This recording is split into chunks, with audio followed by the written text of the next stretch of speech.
মন প্রাণ জোড়ানোর মতন একটা রেসিপি সাবুদানার এই রেসিপিটি আমি একাদশী স্পেশাল হিসেবে বানিয়েছিলাম, কিন্তু যে কোনো সময় এটা বানাতে পারেন, যখন মন চায় তখনই এটা বানিয়ে খেতে পারেন। খুবই এনার্জেটিক একটি খাবার, যেটা ছোট থেকে বড় সকলের ভীষণ পছন্দ হবে।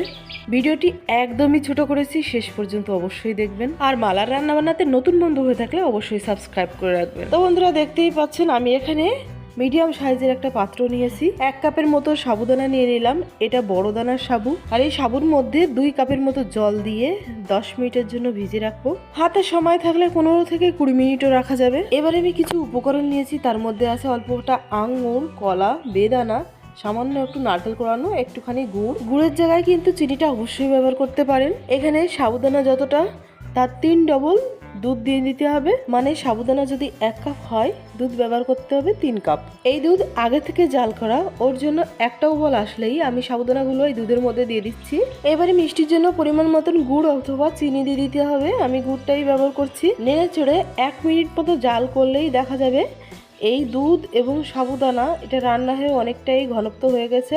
ঠিক এইরকম হয়ে আছে। সাবুদানাটা কিন্তু বেশি রান্না করার একদমই দরকার নেই, 1 থেকে 1.5 মিনিটের মধ্যেই এরকম পর্যায়ে চলে আসবে। গ্যাসের ফ্লেম অফ করে দিয়ে এটা অন্য একটা পাত্রে নামিয়ে নিতে হবে। আর এই রেসিপির মধ্যে ফ্লেভারের জন্য সামান্য একটু এলাচের গুঁড়ো দিয়ে দিতে পারেন। আমি এবার কেটে রাখা ফলগুলো দিয়ে দিচ্ছি। কলা দিয়ে দিলাম, আঙুর দিয়ে দিলাম, বেদানাটা দিয়ে দিচ্ছি। ফলগুলো দিলে এই খাবারটার স্বাস্থ্যগুণ কিন্তু অনেকখানি বেড়ে যাবে। আমি নারকেল কোড়াটাও দিয়ে দিলাম। আর এখানে আমি কিন্তু সামান্য একটু বিট লবণ ব্যবহার করেছিলাম, যেটা অবশ্যই ব্যবহার করতে হবে স্বাদের ব্যালেন্স করার জন্য। এবার আমি এই সুস্বাদু স্বাস্থ্যকর রেসিপিটি পরিবেশন করার জন্য মন মতন পাত্রে নিয়ে নিচ্ছি।